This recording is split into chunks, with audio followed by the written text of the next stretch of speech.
नमस्कार। आध्यात्मिक संसार में आप सभी लोगों का बहुत बहुत स्वागत है। बहुत सारे स्तोत्र या चालीसा ऐसे हैं जिसको लोग सिद्ध तो करना चाहते हैं, परंतु उसका विधि विधान पता न होने से या तो परिणाम उल्टा प्राप्त होते हैं या तो वो सिद्ध नहीं होते हैं। वैसे स्थिति में जैसे अब ये कहा जा हनुमान चालीसा को किस प्रकार से सिद्ध किया जा सकता है या बजरंग बाण को किस प्रकार से सिद्ध किया जाता है, हनुमानाष्टक है, ये सारी चीज़ें ऐसे हैं जो तीव्र फलदायी हैं। और इनके अलावा जो भी जैसे भैरव चालीसा है, दुर्गा चालीसा है, शनि चालीसा है, इन सब का कोई अस्तित्व ही नहीं है। क्योंकि अगर आप हनुमान चालीसा की बात करेंगे या हम बजरंग बाण का बात करते हैं तो इसे स्वयं तुलसीदास ने अपने द्वारा रचा है। और तुलसीदास पे भोलेनाथ का विशेष कृपा था और वो एक सिद्ध पुरुष थे, महात्मा थे, जो इनके द्वारा इसकी रचना हुई और उन्हें स्वयं भोलेनाथ जी की कृपा प्राप्त थी। आशीर्वाद था कि आपके द्वारा रचित जो भी ग्रंथ पुराण वगैरह होंगे पूर्णतः प्रभावित रहेंगे, प्रत्येक युग में प्रत्येक समय पे हमेशा वह पूर्ण रूप से प्रभावी रहेंगे। तो अब जैसे कि मंत्र, कोई भी मंत्र हो, उसको प्रयोग करने से पहले आपको उसे सिद्ध करना होता है। अब एक निश्चित समय पर एक निश्चित संख्या में जाप कर लेने के पश्चात आपका जो मंत्र होता है वह सिद्ध होता है और आप उसका प्रयोग कर सकते हैं। वहीं पे अगर वो मंत्र आपको किसी सिद्ध पुरुष के मुख से प्राप्त हो, जो कई प्रकार की दिव्य शक्तियों से युक्त हों, ऐसे जो सिद्ध पुरुष होंगे उनके द्वारा जो मंत्र आपको प्राप्त होगा, उनके मुंह से वह डायरेक्ट आप प्रयोग कर सकते हैं। उसको डायरेक्ट आप जो है प्रयोग में ला सकते हैं। बस उसकी एक छोटी सी विधि, गुप्त विधि होती है जिसका आपको पालन कर लेना होता है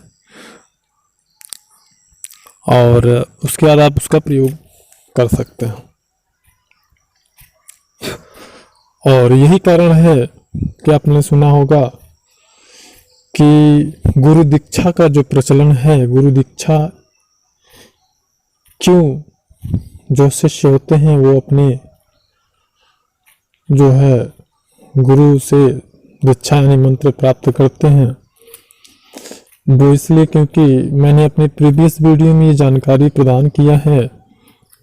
कोई भी गुरु किसी भी मंत्र को कब गुरु दीक्षा के रूप में दे सकता है और वह जो मंत्र होता है वह पूर्णतया प्रभावी होता है।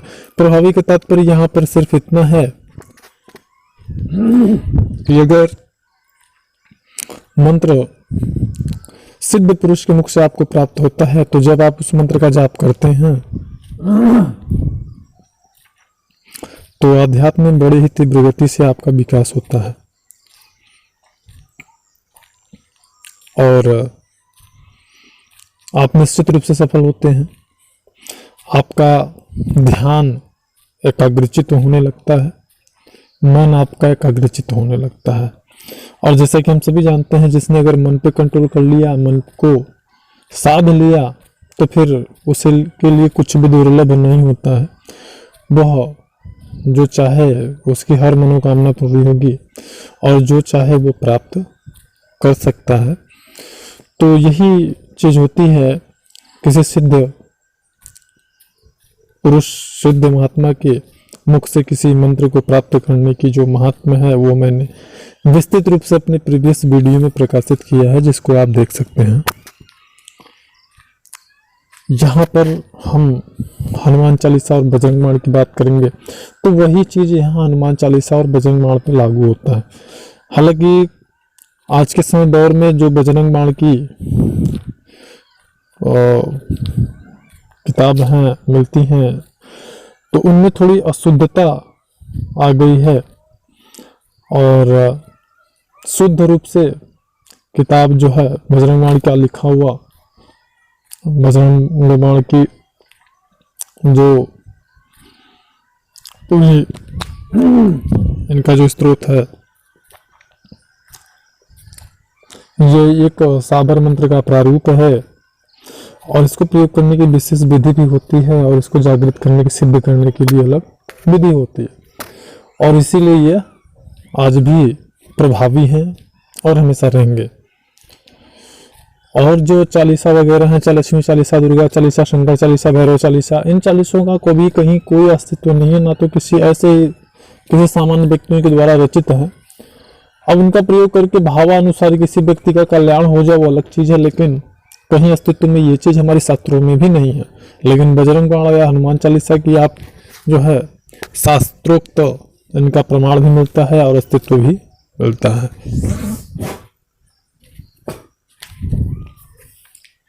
हनुमान चालीसा या कोई भी स्त्रोत हो, वह किस प्रकार प्रभावी होता है, उसके लास्ट में अंत में जो महात्म्य होता है उसमें यह दिया होता है कि यह किस प्रकार से, इसका महात्म्य क्या है या फिर यह किस प्रकार से सिद्ध किया जा सकता है। तो उसके लिए आप देखेंगे, जो सत बार पाठ कर कोई छूटे ही बंदी महासुख होई, यह अंत में दिया हुआ है चौपाई के अंत में।